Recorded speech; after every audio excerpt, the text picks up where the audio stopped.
Hello बच्चों, मैं पंकज कुमार कंचन from कृषक बाल विद्या मंदिर इंटर कॉलेज उधवापुर। आज हम लोग देखेंगे बेटा क्लास 9th मैथमेटिक्स, है ना। आज हम लोग क्लास 9th में मैथमेटिक्स पढ़ेंगे।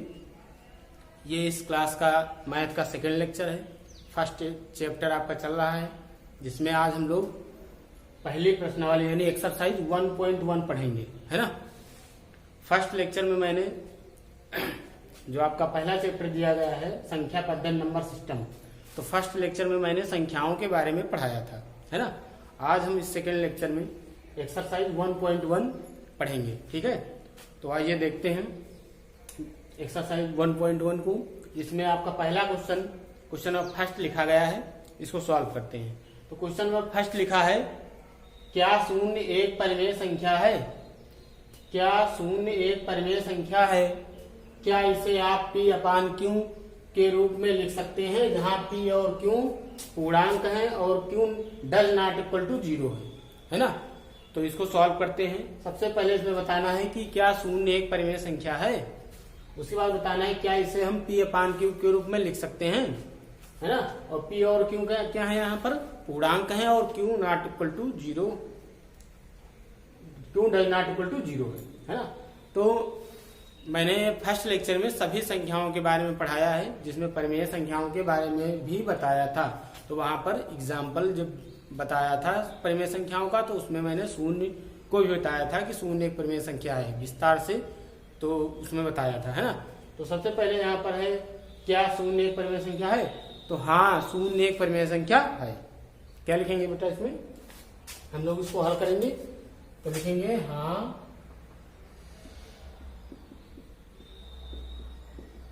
शून्य एक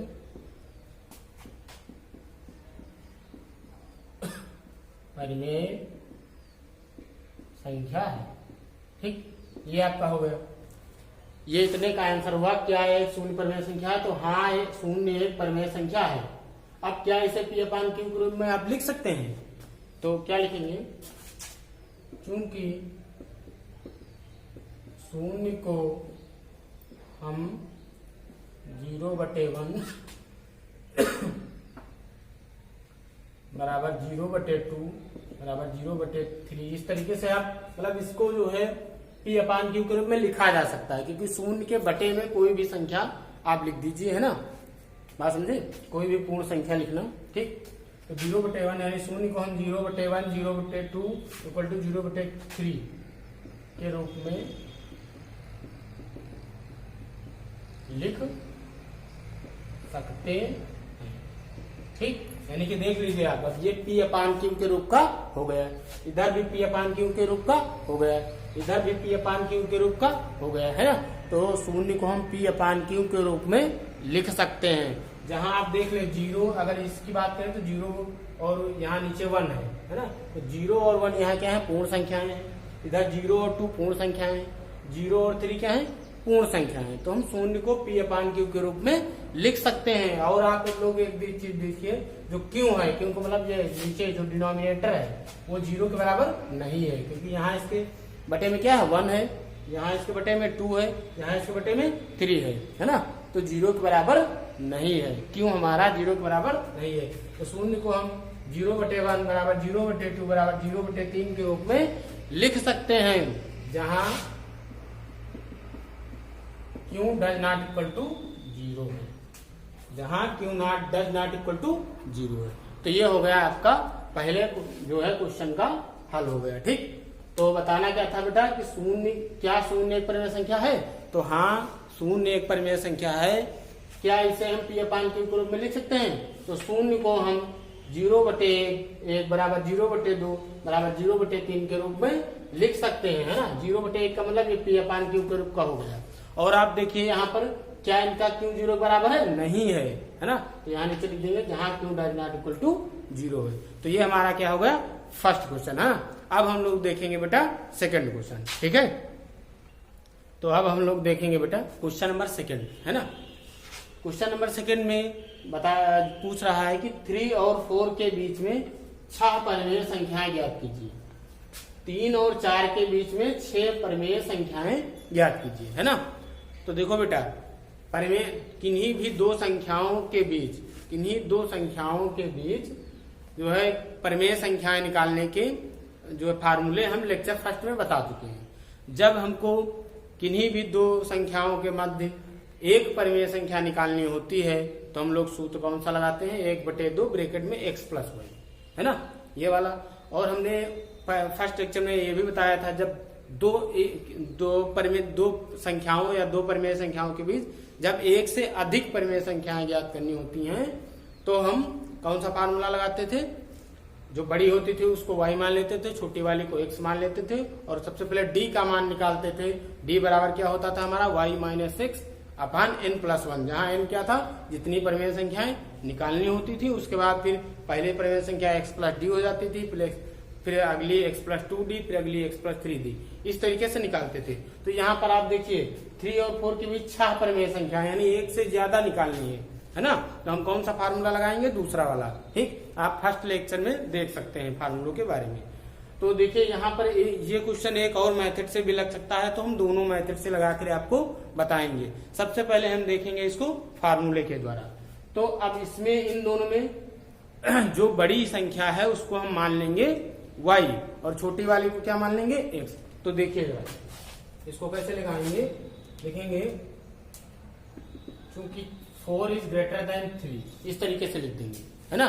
4 क्या है, 4 बड़ा है 3 से, तो इसलिए भैया y बराबर हो जाएगा 4 और x बराबर हो जाएगा 3। हमने अभी बताया है कि बड़ी संख्या को y मान लेना और छोटी संख्या को x मान लेना।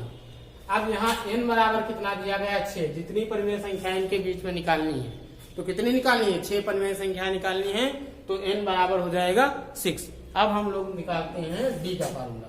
तो इसलिए d बराबर सूत्र होता था y - x अपान n+1। सबसे पहले हम d का मान ज्ञात कर लेंगे। तो d = हो जाएगा y कितना है, 4 है, माइनस x जो है 3 है, और नीचे हो जाएगा 6 + 8, यानी कि d की वैल्यू आ जाएगी 1/7। d का मान कितना आ गया भैया, 1/7 आ गया, है ना। अब d का मान जब निकाल लेंगे तो अब 3 और 4 के बीच 6 परिमेय संख्याएं निकालेंगे। तो यहां से लिखेंगे, अतः 3 और 4 के बीच 6 परिमेय संख्याएं। तो 3 और 4 के बीच 6 परिमेय संख्याएं कौन कौन सी हो जाएंगी, हमारी बराबर हो जाएंगी। पहले होगी x + d, x + 2d, x + 3d, x + 4d, है ना, x + 4d। उसके बाद क्या हो जाएगी बेटा हमारी, x + 4d के बाद हो जाएगी 2 2 4 ही होंगी, x + 5d, और एक जो बची वो हो जाएगी हमारी x + 6d, है ना। अब इन सभी में d की वैल्यू पुट कर दिया जाए तो इक्वल टू क्या हो जाएगा, यहाँ देखिए x कितना था, x था 3, यहाँ 3 प्लस d का मान कितना निकाले हो, 1/7, तो 3 + 1/7, दूसरे ब्रैकेट में हो जाएगा 3 प्लस यहाँ 2d है, तो 1/7 को जब हम 2 से मल्टीप्लाई करेंगे तो 2/7 हो जाएगा। तो x + 2/7, फिर x + 3/7, फिर आपका x + 4/7 हो जाएगा, है ना। और इसके आगे भी निकालेंगे x + 4/7, और यहाँ x + 5d था, x + 6d था, तो इसको भी निकाल लिया जाए। तो अगली हो जाएगी x + 5/7 और x प्लस हो जाएगा 6/7, है ना। ये हो गया, यानी कि इसमें देखो x + d था, ये संख्याएं निकल होती थी जब हम लोग d का मान निकालते थे, तो पहले x + d, फिर दूसरे x + 2d, x + 3d, x + 4d, x + 5d और x + 6d, क्योंकि हमको 6 परिमेय संख्या निकालनी है ना। अब तो पहले अब इसमें मान रख दिया जाए, x की जगह 3 रख देंगे, d की जगह 1/7 रख देंगे। इसी प्रकार x की जगह जो है हम लोग कितना रख देंगे, यहाँ पर सॉरी यहाँ सब जगह मान रख दिया जाए, x की जगह पर 3 रख के चले जाओ, 3, यहाँ पर भी।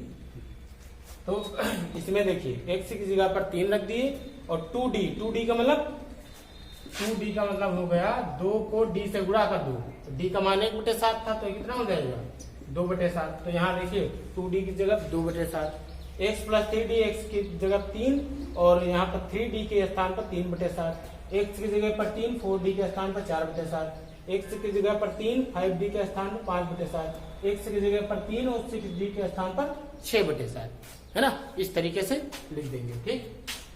तो अब इनको ज्ञात कर लिया जाए, इसको सॉल्व कर लिया जाए, है ना।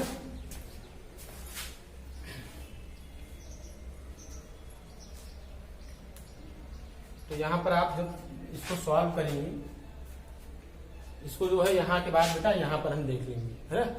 पहला जब x 3 + 1/7 लिखा था, इसको जब आप सॉल्व करेंगे तो देखिए 3 के नीचे 1 मान लेंगे और एक 7 का एलसीएम ले लेंगे, है ना। ये हल करना है आपको सिखाया गया है, या इसको डायरेक्ट इससे मल्टीप्लाई कर दो, तो 7 को मल्टीप्लाई करो 3 से, तो 7 3 जा 21, यानी 7 3 21, 22/7। तो पहली परिमेय संख्या हो जाएगी आपकी 22/7। यहाँ 7 3 21, 21 2 23/7। दूसरी परिमेय संख्या हो जाएगी 23/7। यहाँ देखिए 7 3 21 3 24/7। उसके बाद जो है 7 3 21 4 25/7, और फिर यहाँ पर 7 3 21 5 26/7, और यहाँ पर 7 3 21 6 27/7। 1 2 3 4 5 6, ये जो है 6 परिमेय संख्याएं हो गई आपकी 3 और 4 के बीच की, है ना। तो हमने देखा कि 3 और 4 के बीच 6 परिमेय संख्याएं कौन सी आई। पहली 22/7, दूसरी 23/7, तीसरी 24/7 और चौथी 25/7 और छठी 26/7 और पांचवी 26/7 और छठी 27/7, है ना। 1 2 3 4 5 6, तो ये 6 परिमेय संख्याएं हमारी हो गई। इस तरीके से हम इस सूत्र के माध्यम से इन्हीं दो संख्याओं के मध्य परिमेय संख्याओं को निकाल सकते हैं। लेकिन ये सूत्र तभी लगाएंगे जब हमको दो संख्याओं के बीच एक से ज्यादा परिमेय संख्या निकालनी होती है, तभी ये फार्मूला लगाएंगे, है ना। अगर केवल एक परिमेय संख्या निकालनी है तो सूत्र लगाएंगे 1/2 ब्रैकेट में x + y, है ना।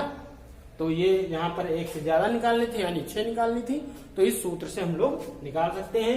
यहाँ पर बड़ी संख्या को y मानना, छोटी को x मानना, जिनके बीच हमको परिमेय संख्या निकालनी है। और n बराबर क्या हो जाएगा, जितनी परिमेय संख्या निकालनी है तो हमको कितनी निकालनी थी, 6 परिमेय संख्या है, तो n बराबर 6 हो गया। d बराबर सूत्र लगा देंगे y - x/n+1, यहाँ से हम लोग d का मान निकालेंगे। फिर इनके बीच 3 और 4 के बीच 6 परिमेय संख्याएं, पहले x + d, फिर x + 2d, x + 3d, x + 4d, x + 5d, x + 6d। उसके बाद x और d के जगह पर मान रख देंगे यहाँ पर, है ना। यहाँ पर देखिए 3x की जगह 3 रखा गया, d की जगह 1/7, x की जगह 3 रखा गया और 2d की जगह 2/7, फिर 3 + 3/7, 3 + 4/7, यहाँ 3 + 5/7, 3 + 5/7 कहाँ रखा गया है, x + 5d के स्थान पर, x + 6d के स्थान पर 3 + 6/7 रखा गया, है ना। यहाँ पर कितना रखा गया बेटा, 3 + 6/7। इसको थोड़ा ऊपर लिख देते हैं, 3 + 6/7, है ना। और यहाँ पर कितना हो जाएगा, 3 + 5/7, ये हो जाएगा, है ना। तो यहाँ पर आप लोग देख सकते हैं पहली संख्या, दूसरी संख्या, तीसरी, चौथी और पांचवी और छठी, है ना। इनको सॉल्व करके यहाँ पर हमने 6 परिमेय संख्याएं लिख दी है ना।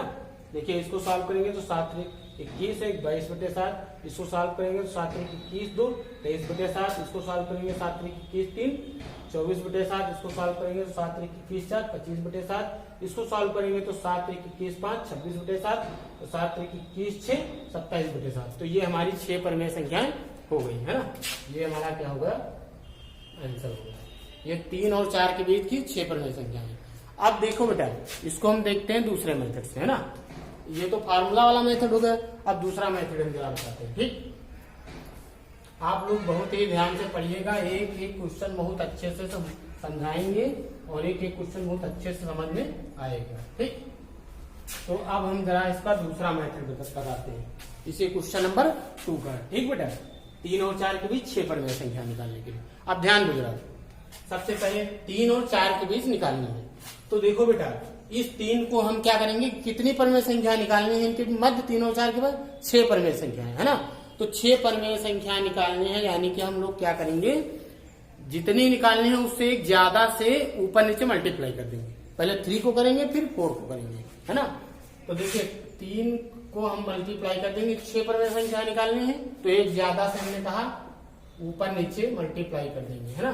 तो ये कितना हो जाएगा, जब गुणा करोगे 3 सत्ते 21 और बटे 7। इसी प्रकार हम लोग 4 को गुणा कर देंगे 7 बटे 7 से, तो 7 चौक 28 बटे 7 हो जाएगा, ठीक। तो इसको गुणा किए 7 बटे 7 से तो 21 बटे 7 आया, और जब 4 को गुणा किए 7 बटे 7 से तो 28 बटे 7 आ गया, है ना। अब हम देखो इसको जो मल्टीप्लाई किए 21 बटे 7, इसको मल्टीप्लाई किए तो 28 बटे 7। अब इन दोनों के बीच में हमको निकालनी है 6, है ना। तो इसके बाद की यहां से स्टार्ट करेंगे, इसके बाद कौन सी हो जाएगी, अतः 6 परिमेय संख्याएं कौन सी हो जाएंगी, संख्याएं बराबर 21 बटे 7 को मत शामिल करना इसके बाद, क्योंकि इनके बीच के निकालेंगे। तो हो जाएगी 22 बटे 7, फिर 23 बटे 7, फिर 24 बटे 7, है ना, 25 बटे 7, 26 बटे 7, और फिर उसके बाद हो जाएगी 27 बटे 7। लेकिन इसको मत लेना 28 बटे 7, क्योंकि देखिए ना इसको लेंगे ना इसको लेंगे, क्योंकि इनके बीच में हमको निकालनी है 6 परिमेय संख्याएं। तो बीच के देखो परिमेय संख्या हो गई 22 बटे 7, 23 बटे 7, 24 बटे 7, ये 23 बटे 7 है, 24 बटे 7, 25 बटे 7, 26 बटे 7 और 27 बटे 7। 1 2 3 4 5 6। तो इस प्रकार बेटा हम 3 और 4 के बीच के मध्य या बीच में 6 परिमेय संख्याएं निकाल सकते हैं ना। तो ये हमारा दूसरा मेथड है ना। वो वाला पहला मेथड था फार्मूले के द्वारा, उसमें फार्मूले से लगा है। और यहाँ पर हमको क्या करना है कि जिन दो संख्याओं के मध्य परिमेय संख्याएं निकालनी है, जितनी निकालनी है उससे एक ज्यादा से अंश और हर में मल्टीप्लाई कर देंगे, है ना, दोनों संख्याओं को। फिर उनके बीच में वो उतनी संख्याएं ले लेंगे। अगर 6 निकालनी है तो उनके बीच के 6 ले लेंगे। ध्यान रखना इनको इसमें मत शामिल कर देना, ठीक, क्योंकि इनके बीच की परिमेय संख्याएं निकालनी है इनको। अब एक चीज बेटा, इन क्वेश्चन का एक कॉन्सेप्ट आप लोग समझिए जरा, एक मेन पॉइंट देखिए। आप हमने बताया था पहले लेक्चर में कि किन्हीं भी दो संख्याओं या किन्हीं भी दो परिमेय संख्याओं, है ना, के मध्य अनंत परिमेय संख्याएं होती हैं बेटा। किन्हीं भी दो संख्याओं के मध्य अनंत परिमेय संख्याएं होती हैं। तो इनके आंसर कभी कभी क्या होता है, आप फार्मूले से लगाए या इस मेथड से लगाए तो कभी कभी आंसर मैच नहीं करते हैं आंसर शीट से। तो उसको लेकर के आप परेशान मत होइएगा, क्योंकि किन्हीं भी दो संख्याओं के मध्य अनंत परिमेय संख्याएं हैं। अब अनंत के बीच वो जैसे यहाँ 6 लेनी तो ये 6 हो गई, है ना। तो इस तरीके से इनके आंसर बदल भी सकते हैं। तो इसके लिए आप लोग जो है प्रॉब्लम मत, आप लोग ये चिंता न करना, ठीक, टेंशन न लेना, ठीक बेटा, ठीक। तो ये हो गया आपका सेकंड मेथड क्वेश्चन नंबर 2 का। तो आपका जिससे सरल लगेगा होगा, आपको इजी लगेगा, वो तरीका अपनाइएगा, ठीक। अब हम लोग देखते हैं बेटा क्वेश्चन नंबर 3, है ना। क्वेश्चन नंबर 3 जैसा कि आप लोग देख सकते हैं, ये एनसीईआरटी बुक है ना, एनसीईआरटी की क्लास 9 की और 1.1 एक्सरसाइज चल रही है, ठीक बेटा। तो बुक में देखेंगे जरा। क्वेश्चन नंबर 3 की बात करें, लिखा है 3/5 यानी 3/5 और 4/5 के बीच 5 परिमेय संख्याएं ज्ञात कीजिए। ये देखो लिखा गया है, आप देख सकते हैं यहाँ पर 3/5 और 4/5 के बीच 5 परिमेय संख्याएं ज्ञात कीजिए। एकदम सेम टू सेम इसी टाइप का क्वेश्चन है। तो आप लोग इसको करिएगा, ठीक, चाहे इस मेथड से आप कर लीजिएगा और चाहे फार्मूले वाले मेथड से कर लीजिएगा, क्योंकि यहाँ पर हमको कितनी निकालनी है, 5 परिमेय संख्याएं निकालनी है। तो बिल्कुल हो जाएगा, कोई टेंशन नहीं है, ठीक। आप लोग इस क्वेश्चन नंबर 3 को कर लीजिएगा, इसी टाइप का है, ठीक। अब जरा क्वेश्चन नंबर 4 की बात करेंगे, ठीक, 4 की बात करते हैं, ठीक। कारण के साथ निम्न क्वेश्चन नंबर 4 में दिया गया है कि नीचे दिए गए कथन सत्य हैं या असत्य, कारण के साथ अपने उत्तर दीजिए, है ना। नंबर 1 क्वेश्चन दिया गया है 4 में। पहला क्वेश्चन दिया, प्रत्येक प्राकृतिक संख्या एक पूर्ण संख्या होती है। दूसरा है प्रत्येक पूर्णांक एक पूर्ण संख्या होती है। तीसरा है प्रत्येक परिमेय संख्या एक पूर्ण संख्या होती है। तो आइए देखते हैं क्वेश्चन नंबर 4, ठीक है। तो अब हम लोग देखेंगे बेटा क्वेश्चन नंबर 4, जो कि इस एक्सरसाइज का लास्ट क्वेश्चन दिया गया है। क्वेश्चन नंबर 4 दिया गया है कि नीचे दिए गए कथन सत्य हैं या असत्य, कारण के साथ अपने उत्तर दीजिए, है ना। ये क्वेश्चन नंबर 4 में 3 क्वेश्चन दिए हैं, इसमें सत्य या असत्य बताना है और इनका रीजन भी बताना है ना, कारण भी बताना है। तो आइए देखते हैं इसका फर्स्ट क्वेश्चन जो आपका दिया गया है कि प्रत्येक प्राकृत संख्या एक पूर्ण संख्या होती है ना। संख्याओं के बारे में मैंने फर्स्ट वीडियो में पूरा डिस्क्राइब कर दिया, पूरा कायदे से पढ़ा दिया है। तो आप देखिए इसमें पहला क्वेश्चन है प्रत्येक प्राकृत संख्या एक पूर्ण संख्या होती है ना। तो ये सत्य है, क्योंकि प्राकृतिक संख्याएं हमारी कहाँ से स्टार्ट होती हैं, 1 से, 1 2 3 डॉट डॉट इनफाइनाइट, और पूर्ण संख्याएं 0 1 2 3 4 5 से स्टार्ट होती हैं। तो प्रत्येक प्राकृतिक संख्या एक पूर्ण संख्या है। देखो पूर्ण संख्याएं 0 1 2 3 डॉट डॉट शुरू होती हैं ये, और प्राकृतिक संख्याएं 1 2 3 4 डॉट डॉट डॉट। ये प्राकृतिक संख्याएं हो गई और ये पूर्ण संख्याएं हो गई। तो आप देखिए ये प्राकृतिक संख्याएं पूर्ण संख्याओं में है कि नहीं है? तो प्रत्येक प्राकृतिक संख्या पूर्ण संख्या होती है, प्रत्येक प्राकृत संख्या एक पूर्ण संख्या होती है ना। तो ये क्या हो जाएगा, हमारा सत्य हो जाएगा। आप लोग इसके कारण में ये लिख सकते हैं कि चूंकि पूर्ण संख्याएं जो हैं, पूर्ण संख्याओं में प्राकृतिक संख्याओं को सम्मिलित किया गया है, इसलिए प्रत्येक प्राकृतिक संख्या एक पूर्ण संख्या होती है। अब क्वेश्चन नंबर 2 देखा जाए, है ना। क्वेश्चन नंबर 2 में क्या दिया गया है कि प्रत्येक पूर्णांक एक पूर्ण संख्या होती है। तो ये असत्य है बेटा, ये क्या है, असत्य है। प्रत्येक पूर्णांक यानी प्रत्येक पूर्णांक एक पूर्ण संख्या नहीं होती है, ये असत्य है ना। यहाँ पर क्वेश्चन में दिया है प्रत्येक पूर्णांक संख्या एक पूर्ण संख्या होती है, तो असत्य है, नहीं होती है। क्यों?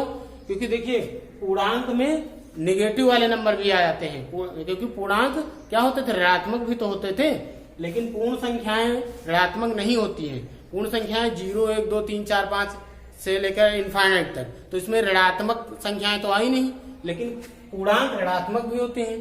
तो इसलिए प्रत्येक पूर्णांक पूर्ण संख्या जो है नहीं होती है, इसलिए क्या हो जाएगा, ये असत्य। यहाँ पर दिया गया था कि प्रत्येक पूर्णांक एक पूर्ण संख्या होती है, तो ऐसा होता ही नहीं है, इसलिए क्या हो जाएगा, असत्य हो जाएगा। तो आप लोग इसके कारण में ये लिख सकते हैं कि जो है पूर्णांक, चूंकि पूर्णांक ऋणात्मक भी होते हैं, जबकि जो है पूर्ण संख्याएं क्या होती हैं, धनात्मक होती है ना। तो इस तरीके से ये हो गया।